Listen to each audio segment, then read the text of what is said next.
दोस्तों आज की स्पेशल वीडियो में मैं आप सभी को डिटेल में बताऊंगा बीएससी एग्रीकल्चर क्या होता है, बीएससी एग्रीकल्चर में स्कोप कितना है, बीएससी एग्रीकल्चर का कोर्स कैसे करें, बीएससी एग्रीकल्चर का कोर्स करने के लिए कितने रुपीस तक का खर्च आएगा, बीएससी एग्रीकल्चर का कोर्स कर लेने के बाद आपको कहां पर जॉब मिलेगा और इन जॉब्स पर आपको कितने रुपीस की सैलरी मिलेगी। तो इन सभी टॉपिक पर डिटेल में जानकारी दूंगा। तो चलो इस वीडियो की शुरुआत करते हैं।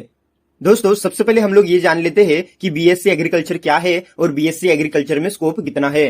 दोस्तों भारत की अर्थव्यवस्था काफी हद तक कृषि यानी कि एग्रीकल्चर पर निर्भर करती है। इसका प्रमुख कारण यह है कि भारत कृषि प्रधान देश है। इंडिया की आधी से ज्यादा आबादी ग्रामीण क्षेत्रों में निवास करती है और इनका मुख्य व्यवसाय खेती होता है। ऐसे में इस क्षेत्र में करियर बनाने के लिए आपको कई सारे ऑप्शंस मिल जाएंगे। अगर आप भी बीएससी एग्रीकल्चर का कोर्स करने में इंटरेस्टेड हो तो यस, ये आपके लिए बहुत ही अच्छा करियर ऑप्शन साबित हो सकता है। भारत कृषि प्रधान देश है, इसलिए यहाँ पर एग्रीकल्चर स्पेशलिस्ट की काफी ज्यादा मांग है। इस सेक्टर में करियर करने के बहुत सारे तरीके हैं। प्राइवेट और गवर्नमेंट दोनों क्षेत्र में आपको जॉब मिल जाएगा। जिस प्रकार हमारे देश की जनसंख्या बढ़ती जा रही है उसे देखते हुए आने वाले समय में हमें कृषि के ऊपर काफी ज्यादा ध्यान देना पड़ेगा। हमें कृषि के लिए नई नई टेक्नोलॉजी विकसित करनी पड़ेगी। हमें बीज, खाद और फर्टिलाइजर्स को अपग्रेड करना पड़ेगा ताकि हम ज्यादा से ज्यादा अनाज क्रिएट कर सके और ज्यादा अनाज का उत्पादन हो और बढ़ती जनसंख्या को आहार की पूर्ति की जा सके। तो इसलिए दोस्तों इस सेक्टर में आने वाले समय में काफी ज्यादा ग्रोथ होने वाली है। इसलिए दोस्तों बीएससी एग्रीकल्चर में आज से ही काफी ज्यादा स्कोप बढ़ चुका है। बीएससी एग्रीकल्चर में आप agriculture officer, assistant plantation manager, agriculture research scientist, agriculture development officer, agriculture technician, marketing executive, plant breeder etcetera post पर जॉब हासिल कर सकते हो। तो चलो दोस्तों अभी हम लोग बीएससी एग्रीकल्चर के कोर्स के बारे में जान लेते हैं।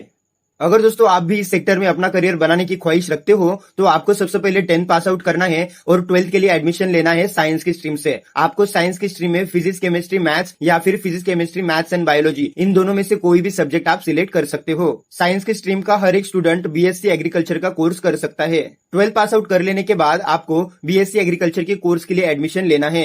बीएससी एग्रीकल्चर का कोर्स 4 वर्ष का होता है। ये अंडर ग्रेजुएशन कोर्स होता है। इसमें टोटल 8 सेमेस्टर होते हैं। आज के समय में बीएससी एग्रीकल्चर के लिए बहुत सारे कॉलेजेस अवेलेबल है, जिसकी वजह से कई कॉलेजेस में 12वीं पास होने के बाद डायरेक्टली बीएससी एग्रीकल्चर के लिए एडमिशन हो जाता है। यानी आपको कोई भी एंट्रेंस एग्जाम देने की जरूरत नहीं पड़ती है। लेकिन गवर्नमेंट कॉलेजेस या फिर यूनिवर्सिटी में एडमिशन लेने के लिए आपको एंट्रेंस एग्जाम देनी होती है। बीएससी एग्रीकल्चर का कोर्स कंप्लीट कर लेने के बाद अगर आप आगे पढ़ना चाहते हो तो आप एमएससी इन एग्रीकल्चर का कोर्स भी कर सकते हो। बीएससी एग्रीकल्चर की फीस की बात करें तो गवर्नमेंट में इस कोर्स की फीस 10,000 से 15,000 रुपीज पर ईयर की होती है।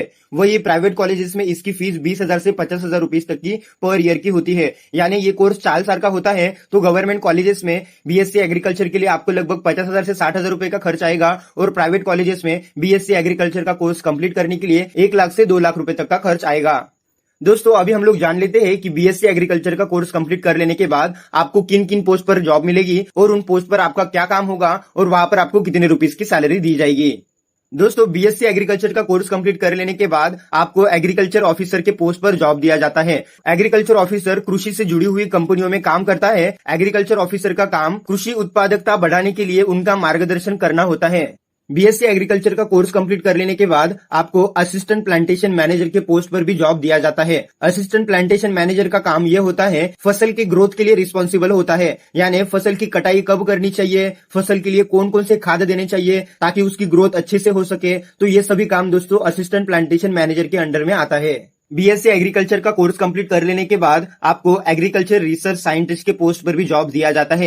एग्रीकल्चर रिसर्च साइंटिस्ट का काम फसल से रिलेटेड रिसर्च करना होता है, कंपैरिजन करना होता है। दे बायोलॉजिकल प्रोसेस को अलग अलग तरीके से एक्सपेरिमेंट करते हैं और फसल के प्रोडक्शन के लिए और फसल के प्रोसेस के लिए नई नई टेक्नोलॉजी का विकास करते हैं। इसी तरीके से दोस्तों आपको seed technologist, plant breeder, marketing executive, agriculture technician, agriculture development officer etcetera post पर जॉब दिया जाता है। अगर दोस्तों हम लोग बात करें इनकी सैलरी की तो जैसे ही दोस्तों आपने बीएससी एग्रीकल्चर का कोर्स कंप्लीट कर लिया तो दोस्तों एज अ फ्रेशर आपको यहाँ पर 25,000 रुपए की सैलरी दी जाती है और जैसे आपके पास 3 to 5 इयर्स का एक्सपीरियंस आ जाएगा तो एज अ एग्रीकल्चर स्पेशलिस्ट आपको 60,000 से 80,000 रुपए की सैलरी पर मंथ दी जाएगी। अगर दोस्तों आपके अंदर अच्छी स्किल्स है, आपके पास अच्छा टैलेंट है तो दोस्तों इन पोस्ट पर आपको 1.5 लाख रुपए से लेके 1,80,000 रुपए तक की सैलरी भी पर मंथ दी जाती है। डिपेंड करता है कि आप कौन से ऑर्गेनाइजेशन के लिए काम कर रहे हो। तो दोस्तों ये है प्रोसेस एक एग्रीकल्चर स्पेशलिस्ट बनने के लिए। उम्मीद करता हूँ कि आज का वीडियो आपके काम आ गया होगा। इस वीडियो को शेयर करके लोगों की मदद करो। आपका प्यार देने के लिए और ऐसे वीडियोस हर रोज देखने के लिए सब्सक्राइब